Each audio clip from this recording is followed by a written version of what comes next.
Hello everybody, if you're new to my channel, welcome, and if you're returning, welcome back. Today I'm excited to be talking about 5 brands that you don't really hear about on YouTube anymore. And I thought this would be kind of a fun, like, walk down YouTube memory lane. I thought it would be just kind of an interesting talk about what happened to them. And just sort of a chatty video, so grab a tea, grab a snack, feel free to like open other tabs. It's just gonna be me talking. But I wanted to talk to you guys about 5 brands that I just don't hear about on YouTube anymore.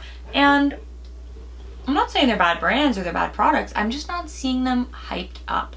So the first brand I wanted to talk about is a brand that everybody had a code for. Every single person. Let me grab one of their products. I was hoping to have one of the pink brushes, but it is Luxie brushes. So these are synthetic brushes that were rather pricey and very, very soft. And I mean, they were good, but not great. Like, not the best brushes, but they were very, very pretty because most of the brushes had that like millennial pink handle. And so they were very, very pretty and feminine and girly. And I mean, they were pretty good. And it just felt like everybody had a code for them. And I don't know if it just, maybe Morphe's code is better. I'm not a big Morphe fan, but even I like some of their brushes. Maybe Morphe pays more. I don't really know, but I just don't really see people talking about Luxie anymore. Like a couple of years ago, it was just using my Luxie, using my Luxie, using my Luxie.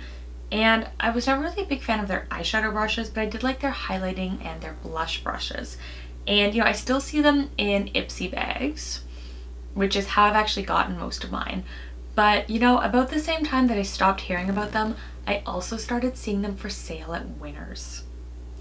And that's not a great sign if you are like a, I don't know, a high-end brush brand, if you're popping up at Winners and HomeSense.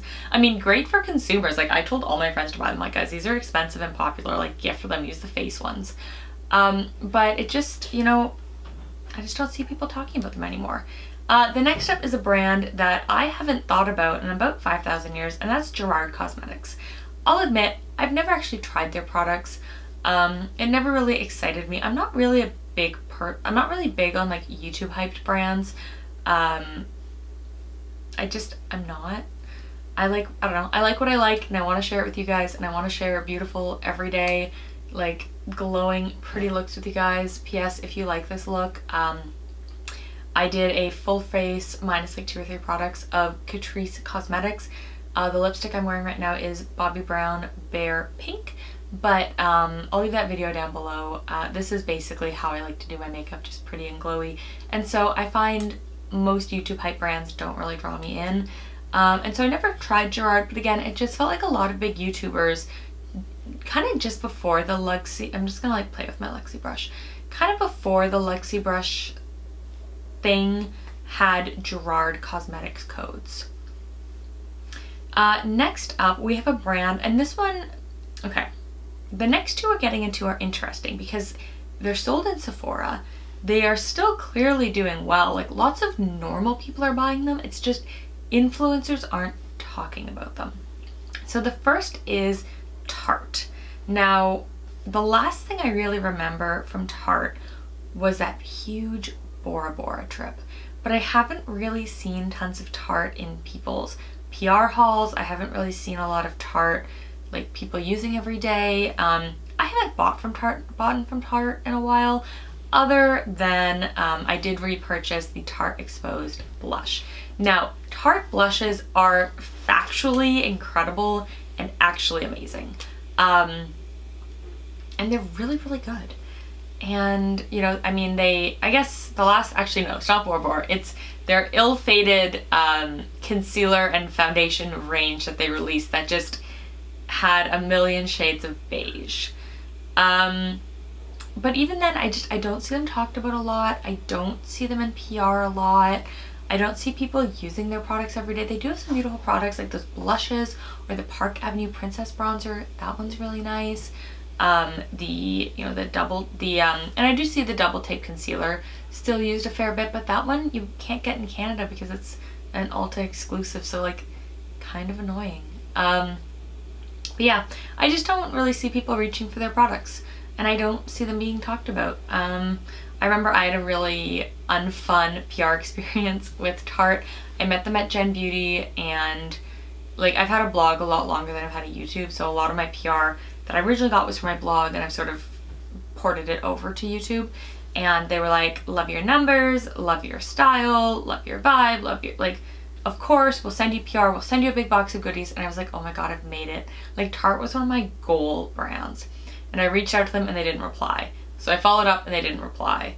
And then I followed up one more time and they didn't reply. And I was like, okay. And it just made me feel really shitty, because it's okay, look, it's not a problem to me. Like, if I reach out to a brand and they don't want to work with me, that's okay. You know, no one is everyone's cup of tea. Like, I'm happy to buy my own products. But what just sucked is that they told me to my face that they wanted to work with me and that they'd send me product, and then they just never replied. And I guess it's easier to tell someone to your face at Gen Beauty, like, oh, we'd love to work with you. Just that way I don't know. It was just kind of felt shitty. Like, I wish they had just said something like, oh, why don't you email us with some more information about you, and, you know, we'll get back to you if there's a fit. Like, totally fair. But yeah, I just haven't seen Tarte talked about a lot lately. The next up is a brand that I love, and I've loved for a long time. They've had some challenges recently, and that is Too Faced. I think Too Faced makes some great products. I did feel like they were at a point releasing too many products at once, and it was like hard to keep up, and I started to feel a bit overwhelmed. But I don't really see people talking about them a lot. I think they've got a lot of great products. I think they actually have so many incredible products in their core collection that I wish got a little bit more airtime. But it can be hard, right? When brands are constantly releasing things, like, it's hard to get searches for like core products. You know, it's like no one's searching for the Chocolate Soleil bronzer, right? People are searching for whatever's new and exciting, so it can be hard to get views off those products. But I still use a lot of their products. I love their chocolate bar eyeshadow palette, but I just don't really see people talking about them.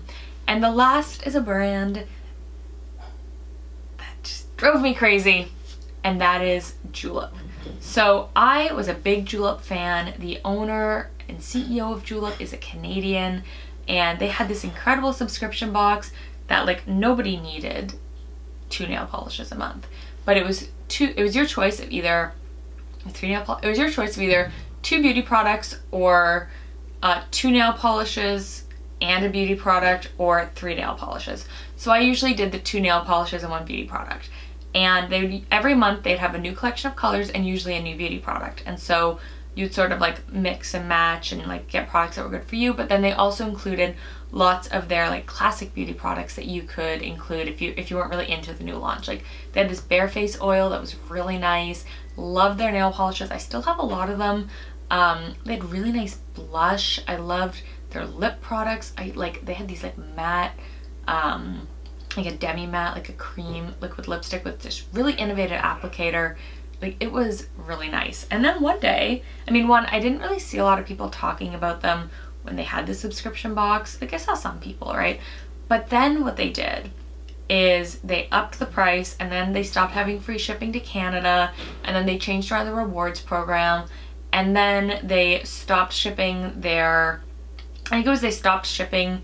subscription box to Canada, and then they stopped their subscription box altogether. And it just, I don't know, it felt kind of shitty. Like, they started as a subscription box company. That's how they got their start and their hype. And it just really sucked when they stopped having them available. Also, their prices were so much better in the subscription box. Now that they're sold, you can still buy their products online. But now that they're sold in Ulta, like, they kind of, I think, expect you to pay full price a little bit more. And I just can't wrap my head around paying full price for products that used to be 2 makeup products for $20 or $25, something like that. And they had really great mystery boxes. They were so much fun. I used to love watching unboxings of those. My mom and I used to order them and share them. But I haven't seen Julep really talked about since they stopped their subscription box. And they do have really nice products. So yeah, but anyways, I don't really see myself buying from them. Like, maybe I'd replace like one of their lip products I really liked, maybe. But just, it's harder to get in Canada, and I don't really like paying for things in US dollars. So anyways, those are 5 brands that I don't hear about on YouTube. I'd love to hear in the comments below, are you hearing about these brands? Are there other brands that you haven't heard about in a while or that you've maybe forgot about? I'd love to hear that down in the comments below. I think part of it is we've seen this rise of like Instagram makeup and Instagram brands, but we've also seen a rise, I think, in really beautiful like indie cosmetics.